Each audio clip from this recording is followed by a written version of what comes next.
Olá, tudo bem? Voltando ao nosso canal História em Movimento, ainda tratando de nossas reflexões sobre os 10 anos do 11 de setembro de 2001, agora nesse ano de 2011. E voltando ao material que também foi ao ar pela Globo News, no dia 1º de setembro deste ano, de 2011, e nesse material, que veremos em duas partes, essencialmente a preocupação é nos mostrar um pouco, nos fazer pensar um pouco sobre o impacto do 11 de setembro na sociedade norte-americana, na comunidade norte-americana, na comunidade da cidade de Nova York, como é que essa comunidade digeriu, como é que ela reagiu a partir do impacto do evento e até mesmo a própria opinião pública norte-americana. Como é que, a princípio, há um grande engajamento nacional em torno de todas as questões levantadas pelo 11 de setembro e como é que, a partir de um médio até curto prazo, esse engajamento tende a se esgarçar, tende a se enfraquecer um pouco.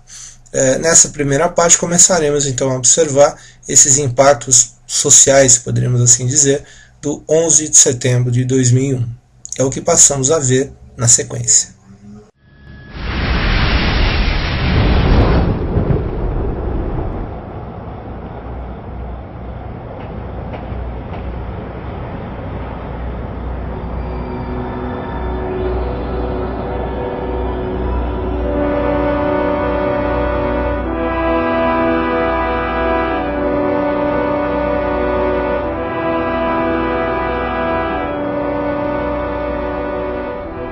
Nova York acorda tranquila. Há alguns dias a cidade levou 2 grandes sustos, um terremoto e um furacão. Não foi nada, quase nenhum dano, mas mexeram com a ferida, aberta há 10 anos. As cicatrizes de 11 de setembro não fecharam. A gente acha que superou, mas o trauma, o medo, a ansiedade, a qualquer ameaça, voltam. É uma coisa até difícil de explicar. Talvez fosse melhor refletir em silêncio. Ou melhor ainda, ouvir a voz de um poeta. Hell, the horrific, into the routine. Glass and metal can be identified, not the atoms of human ash. I set down thoughts, sequences of images, of emotions dissolved in a mass, encoded in the brain. The depth or the width of the hatred measured from so high up, the time it takes for those who are falling. Is it that reality disjointed cannot be discerned, or the consciousness disjointed cannot discern it? There are these vicious circles of accumulated causation. Irreal is the word. I know of no defense against those addicted to death.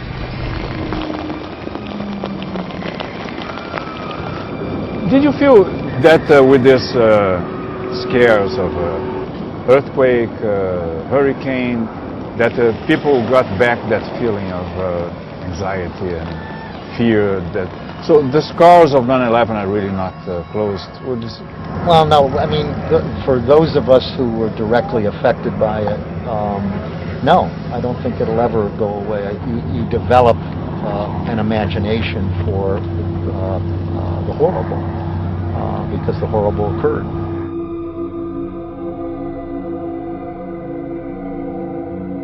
It's affected everybody that saw the pictures of it and everything else. But those who directly had to worry about safety and life and helping others, and damage and destruction I think went into a kind of mental space that will never leave them. You mentioned what it really means is something that was already forgotten. What do you mean by that? If you look at the amount of suffering that people suffered as a result of this, and then you go the next step and say this isn't only unique to downtown Manhattan, and then you go further than that. In other words, we don't want to add to the violence in any kind of way. And then within days we were already going into a next level of violence which was virtually unparalleled in the species in terms of the unleashing of the war powers of the United States. and that's still part of it. That ability to empathize as human beings, that this happens here and it's happened to other people, just goes right past. It's not the first time in history that's happened, nor will it be the last. But there's also that side where it's not forgotten. It's unyieldingly fixed. It's unyieldingly present. It's in the psyche. It's in the human psyche. It's in the American psyche.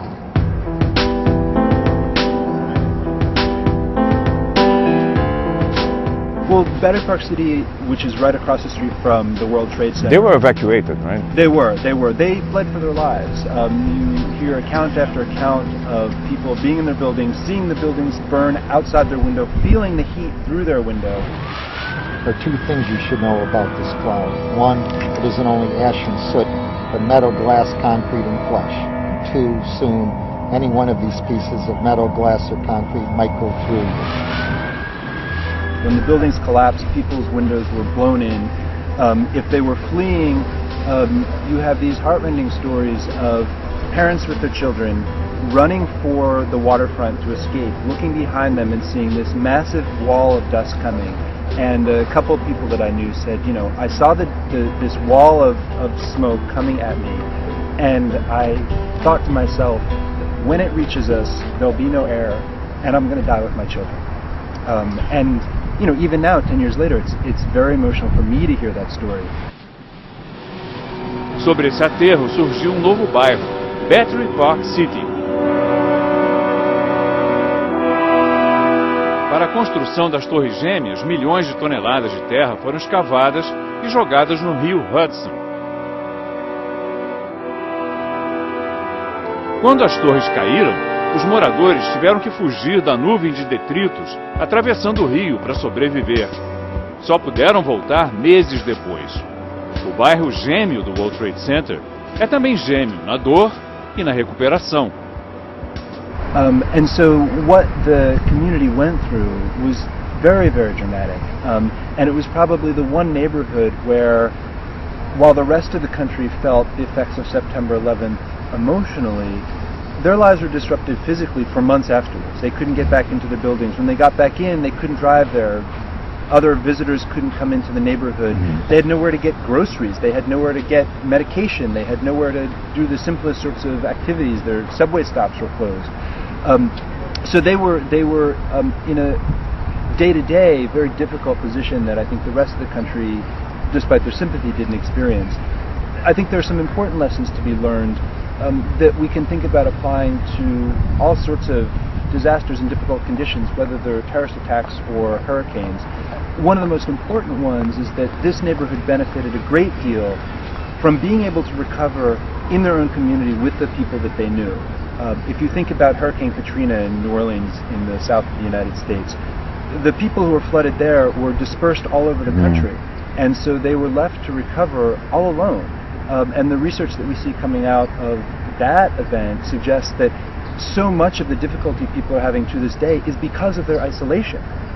Whereas in Battery Park City, within a few weeks or a few months, people were able to move back. And you saw the way in which being part of this community made an immense difference. 10 years later, what are the scars that 9/11 left? Well, you know, I think when it happened, we thought it was something that we were never going to forget. And 10 years later, one of the things that I think is perhaps most distressing is that that slogan, "Never Forget," is misleading. And so already something is happening that I think New Yorkers never imagined would happen, which is that the event is leaving our actual memory and changing into something that is being memorialized, that's being retold, that's being recreated.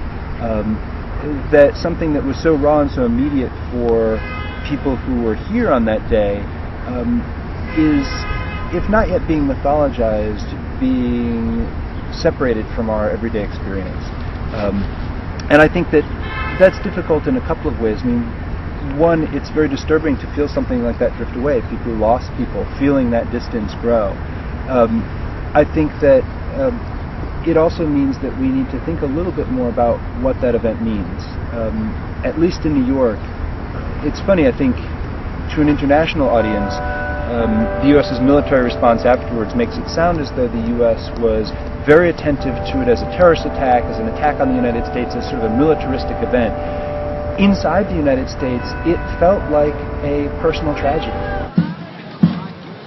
What do you think has changed in society in a deep level? Yeah. After September 11th, what everyone in the United States said is nothing will ever be the same. Yeah. That we're changed forever. And to a social scientist, after you get over the immediate grief, that's an interesting research question. Has everything changed? Will everything be different forever?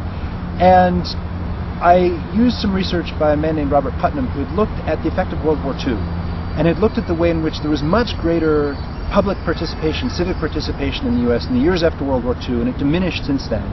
And so when you look at the U.S. and see that parents' involvement in schools has declined over the decades, that civic involvement has declined, that voting membership has declined, that participation in sports leagues has declined, that all of these examples of public involvement have declined, he concluded that about half of that was the result of the increase in participation that came from the shared sacrifice of World War II, and that as that generation died off, we lost that very committed, very publicly invested generation.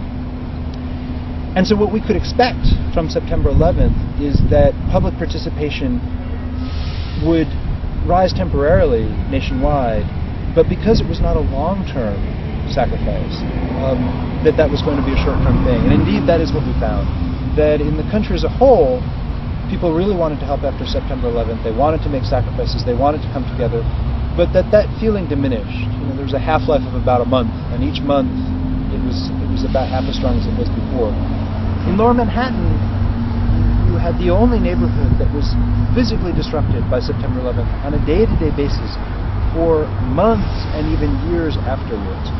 And what I found was that in that neighborhood alone, you did have this long-term change. You saw a neighborhood that, as people said, became more of a real community, and residents were surprised that this horrible event had unexpectedly had this positive after effect. And I think that made a big difference.